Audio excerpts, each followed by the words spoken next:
história da Copa América. Para compreendermos a história deste grande campeonato, em primeiro lugar temos que perceber como a América do Sul conheceu o futebol. Para isso temos que viajar até o ano 1867, ano que o futebol deu os primeiros passos neste continente.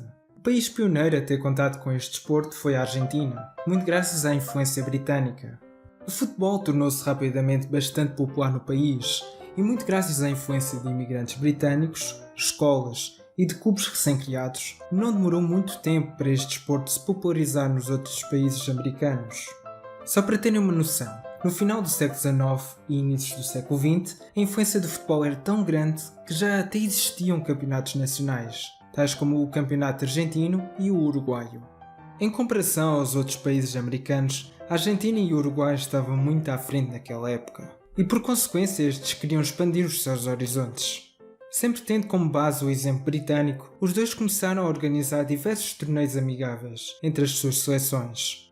Por exemplo, em 1910, realizou-se nas celebrações do centenário da Revolução de Maio o primeiro campeonato entre seleções sul-americanas, que não englobou exclusivamente o Uruguai e a Argentina. Graças ao sucesso desta pequena competição, 6 anos depois, esta serviu de molde para a criação de um outro torneio entre seleções, que foi realizado na Argentina, agora com o âmbito de celebrar o centenário da independência dos hermanos. Este pequeno torneio, cujo nome atribuído foi Campeonato Sul-Americano de Futebol, foi disputado pelas grandes seleções sul-americanas daquela época. Além disso, foi durante a realização deste torneio que foi fundada a Confederação Sul-Americana, CONMEBOL, em virtude da insistente proposta do uruguaio Héctor Rivadavia. Mas voltando à competição, a luta pelo título foi muito renhida e só foi possível ser decidida no último jogo, onde só bastou um empate ao Uruguai para se consagrar campeão.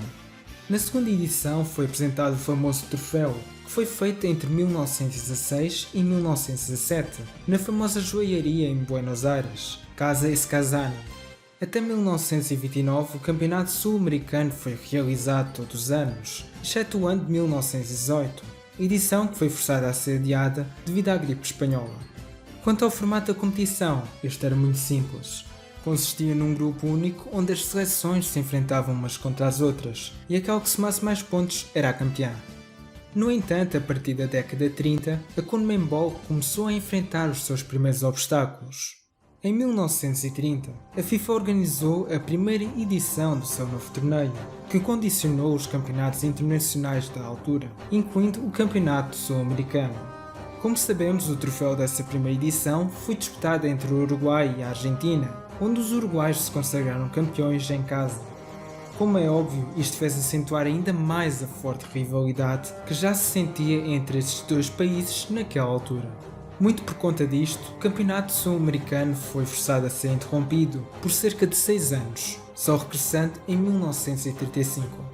Também foi a partir daqui que o campeonato passou a ser concretizado de 2 em 2 anos.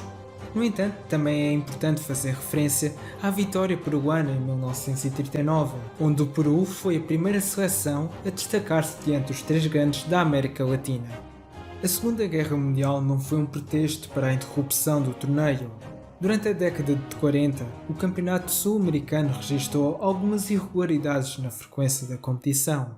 Além disso, verificou-se claramente o domínio argentino durante este período.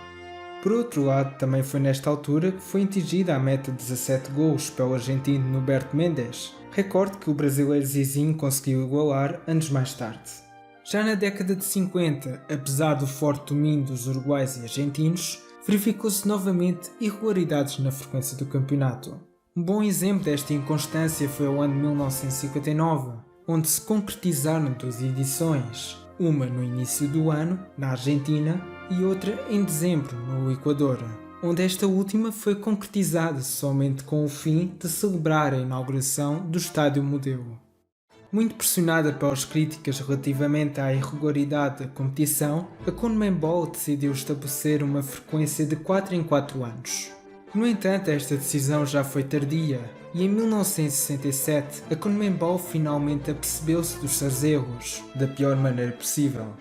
Em plena edição no Uruguai, a Confederação confrontou-se com uma média de público extremamente baixa, e naquela época a principal fonte de receita do torneio vinha de onde?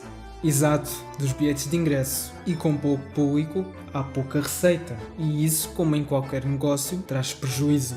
Assim, apercebendo-se que este campeonato se tornou numa competição desinteressante e insustentável, a CONMEBOL não teve outra escolha senão dar um fim ao campeonato sul-americano. Felizmente, em 1975, a CONMEBOL decidiu dar uma segunda oportunidade ao torneio. No entanto, desta vez efetuou alguns retoques significativos. Em primeiro lugar, o nome da competição passou de Campeonato Sul-Americano para Copa América. Também foi a partir daqui que todas as federações da CONMEBOL começaram a disputar a competição.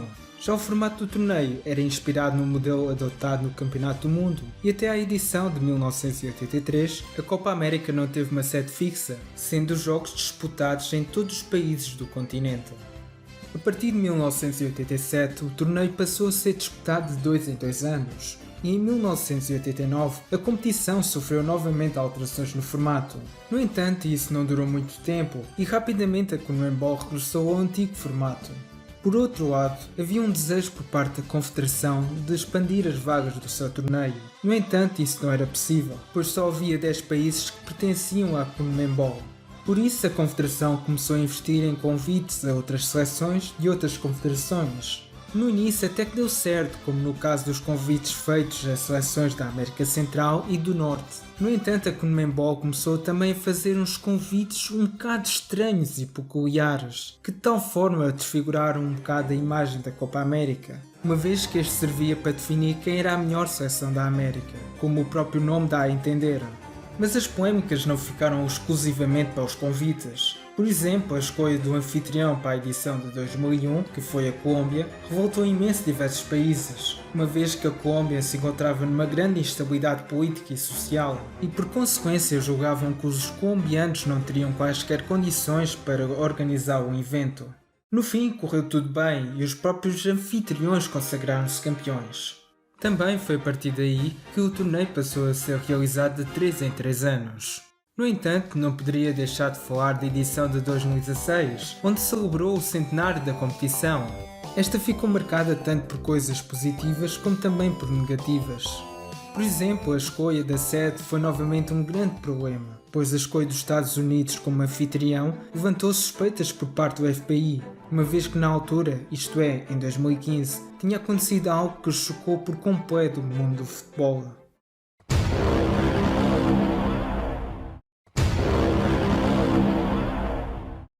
Por outro lado, esta foi a primeira e única edição até hoje a ter 16 seleções a participarem no torneio.